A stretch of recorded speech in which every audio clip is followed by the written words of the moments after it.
Hello, Kari here again for episode number 5 of Kara's Fast Natural English podcast.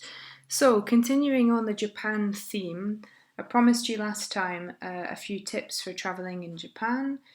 The first thing to mention when you talk about Japan, I think when anyone talks about Japan, is how fantastic the trains are. So, the trains in the UK where I'm from haven't got a great reputation, unfortunately.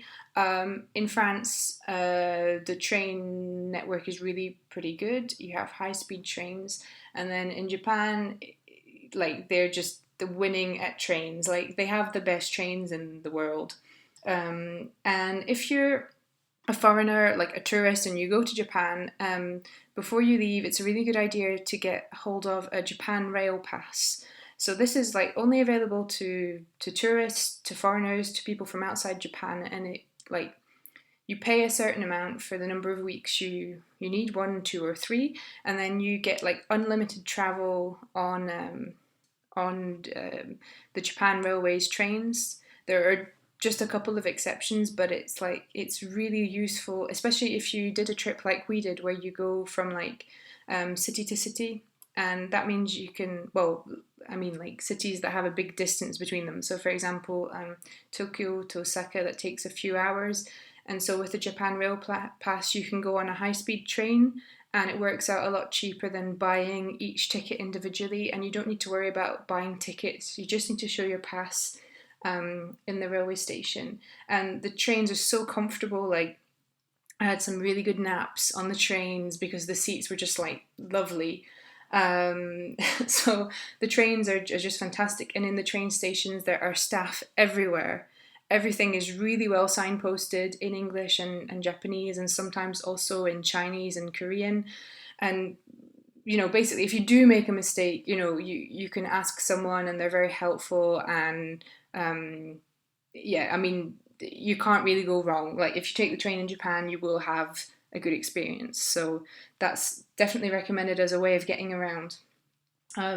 For in terms of places to stay, so I mentioned last time we were in Airbnb apartments in Osaka and Kyoto, so that was great. And in Tokyo and what was the other city? Hiroshima. We stayed in a business hotel.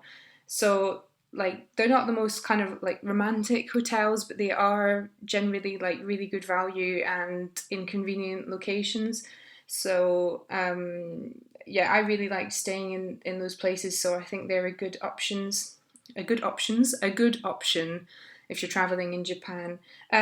Also, something to know, like in France, in Japan, what I would call amenities are really like good. So, for example, by amenities, that's things like toilets. So in Japan, there are toilets everywhere in public places, and they're very clean, and and there are very nice parks. There are these really nice public spaces that are really well like designed and run.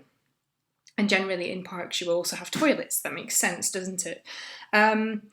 Something to be aware of. I mean, you know, in Europe cities can be big too, but I mean, I found that in Japan the cities were like huge, just on a scale that I can't even comprehend. And to save money, because our budget was quite tight, like we walked an awful lot. I mean, even though we had the Japan Rail Pass, like we couldn't always use that. Sometimes we had to walk, and it was really tiring, especially in Tokyo. I think there were days where maybe we walked like 10 kilometers or something. I mean, it's insane. Um, in a city like Kyoto, though, we had to use like more different types of public transport, like the metro and the bus, because public transport is a bit strange in Kyoto. It's not so well organized, and there are some distances you just cannot walk. I mean, it's too far. It's not going to happen. You're going to waste hours walking around. The food in Japan is incredible. Um, there's food everywhere. I don't understand how people aren't fat, because you can get food at any time of the day or night for any budget. Again, because our budget was a bit tight, we sort of ate like street food. We ate at convenience stores. We went to some Japanese fast food places. And yeah, we survived. We didn't starve. The food was lovely. And just one or two sort of cultural things to be aware of. You have to kind of bow a lot in Japan. That's important to bow. It's quite nice actually. I quite enjoy bowing. Say sumimasen a lot. That means like excuse me or sorry. That's generally helpful. And if you learn a few different Japanese expressions, people really appreciate that. So even though you can use English mostly, do learn a little bit of Japanese. And you're often going to like take your shoes off in Japan. So whether that's like coming into an apartment or a hotel or going into like a temple, you'll be taking your shoes on and off a lot. So just be aware of that.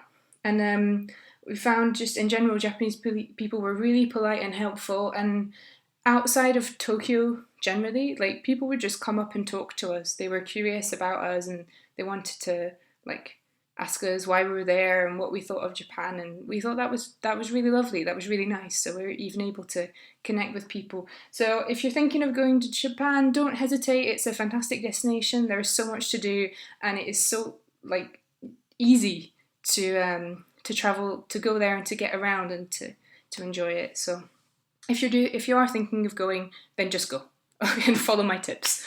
All right, thanks very much for listening. See you next time. Bye.